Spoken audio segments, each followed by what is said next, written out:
Home with God, Chapter 29. The moment you surrender to love and allow it to lead you to exactly where your soul wants to go, you will have no difficulty. This is another of the several things you have repeated here. I am clear that you wish me to understand that the moment of merging into self-realization, the moment of experiencing my oneness with the All, is not something that I have to wait for until my death. It is not. You may experience this merging and this realization during your physical lifetime. Many people do. You already mentioned meditation, deep prayer, certain disciplines, yoga, tai chi, and so on, dance and ritual as ways in which people may move towards greater harmony, peace, and a state of divine resonance or oneness. Are there any other tricks you can share? Moving into a place of wonder and awe with all of life, and a simple willingness to experience the fullness of that. A desire pure and true is all that it takes to open oneself to the possibility of such moments of transcendence. Many people experience this melting into the oneness quite spontaneously, in the middle of some ordinary activity, doing dishes, vacuuming the carpet, washing the car, dressing the baby, handling an assignment at work, driving down the road, standing in the shower.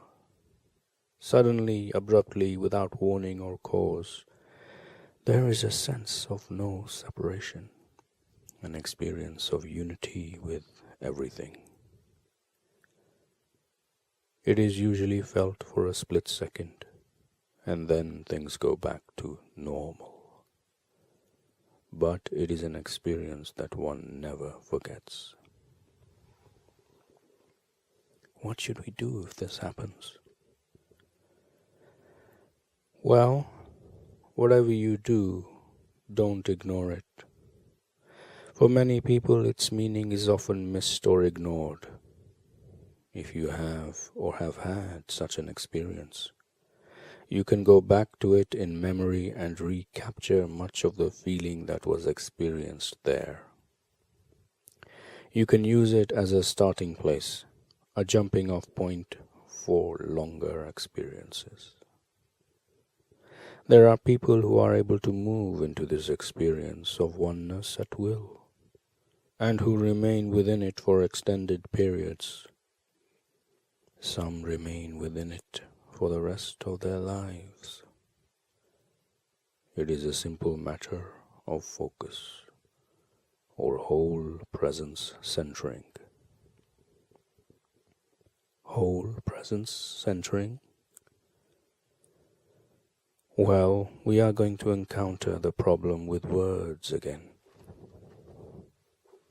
It is very difficult to describe certain experiences using the limitation of words.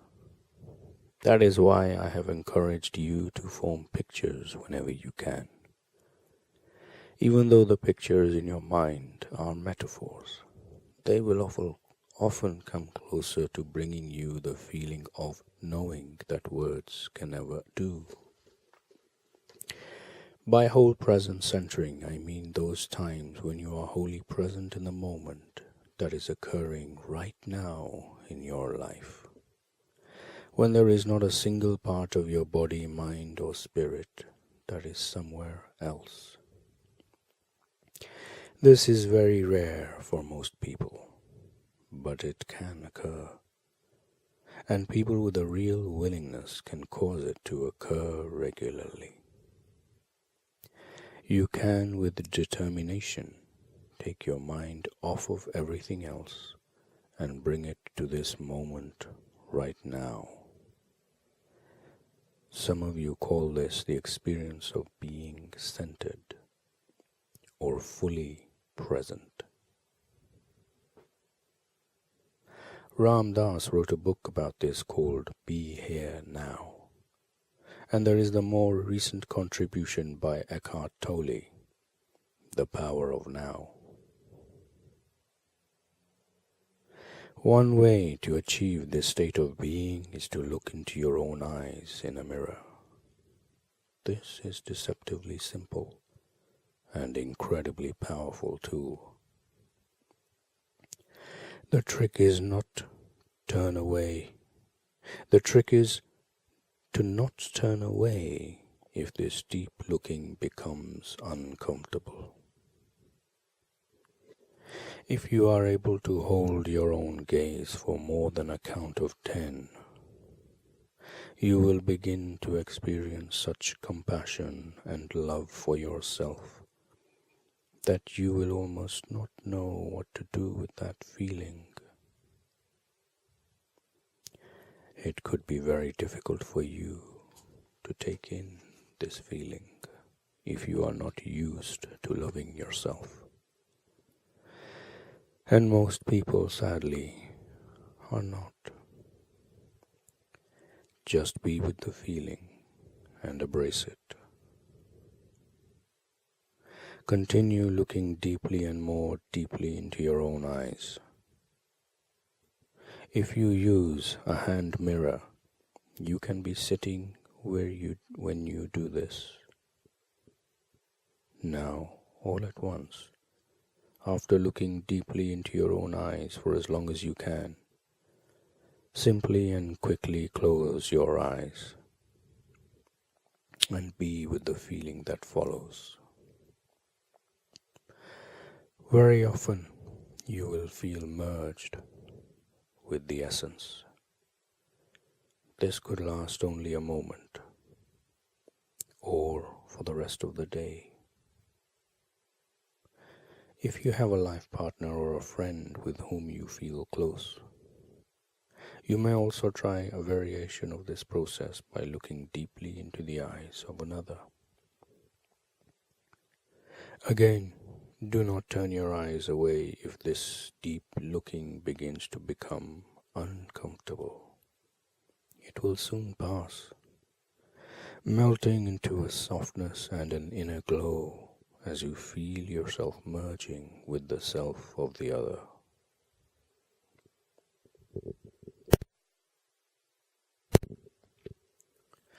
What you are seeing when you look deeply into the eyes of yourself or another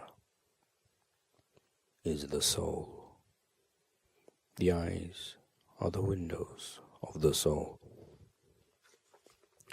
You may remember that earlier I said that if you look into the eyes of another or into your own eyes and expect to see God there, you will. If you do not, you won't. Either way, however, you will become fully present. And becoming fully present to the here and now is a very effective way to slough off the distractions and excursions of the meandering mind and bring yourself into a much higher experience of the life you are living.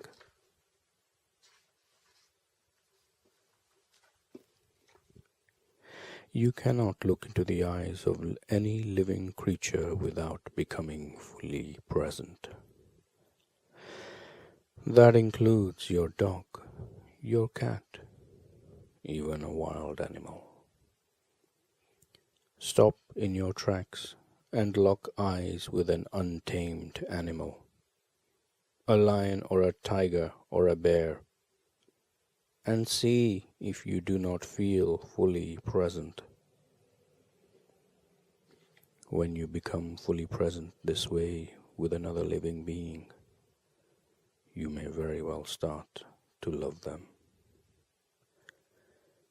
People do fall in love with their pets, and the feeling is very real. It is especially difficult to look another human in the eye for any period of time at all without beginning to fall in love. That is why people look away from each other so quickly. They don't dare look at each other right in the eye for very long. The love that will follow will overwhelm them.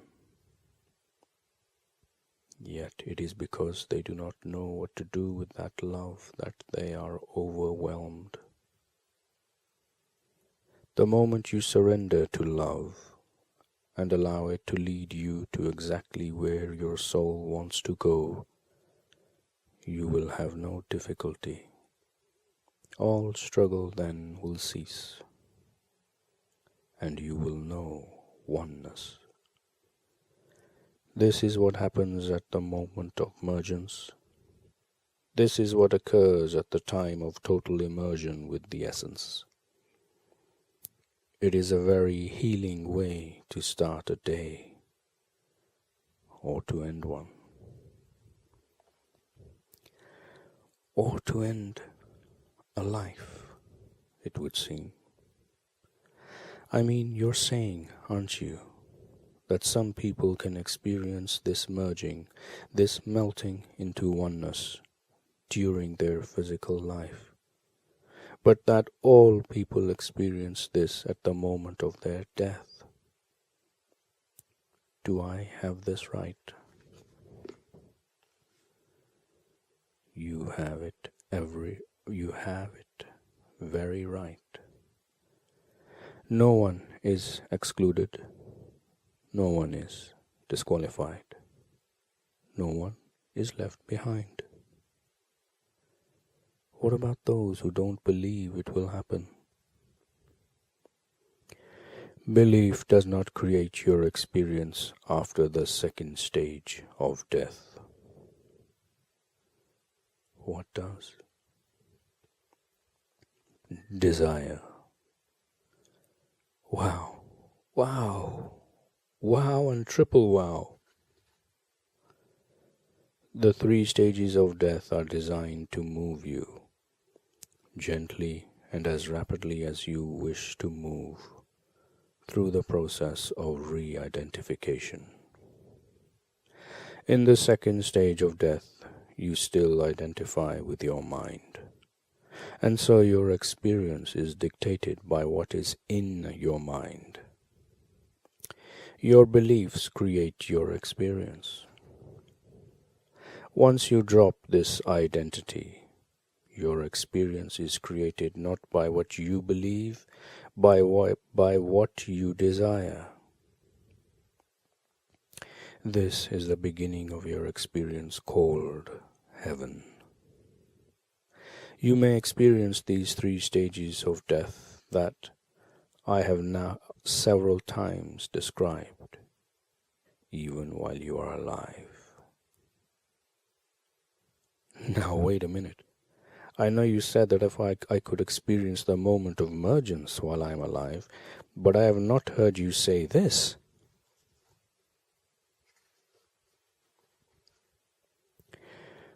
We are talking about the same thing.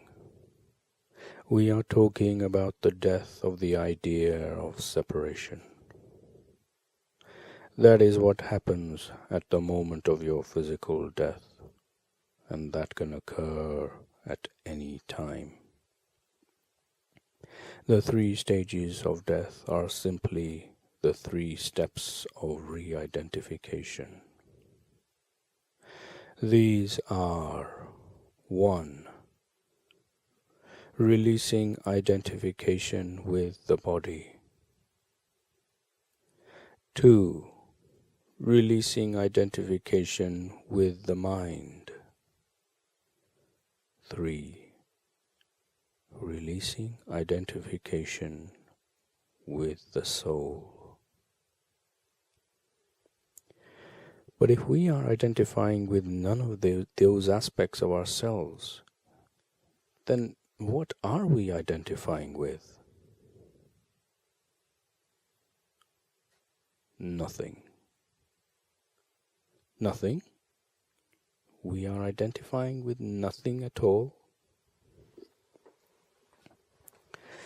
no thing in particular. As soon as you think that you are something or that you are not that, then you begin to imagine yourself as limited. Yet the essence is in no way limited. In the moment of emergence, you identify with the all, which means that you identify with nothing in particular, nothing at all. The Buddha understood this perfectly and achieved it.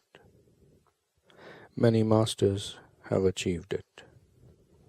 Most people do not achieve this during their lifetime. All souls achieve this at their death. That is what death is for.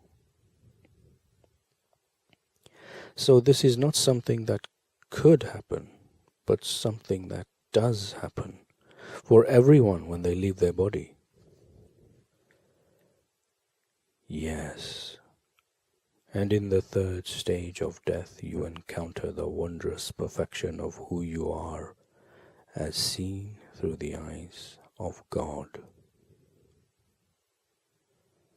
That sounds so wonderful, just so wonderful. And you will not have seen anything yet. This merging into the essence is not the end of it. In fact, it is just the opposite. It is the beginning.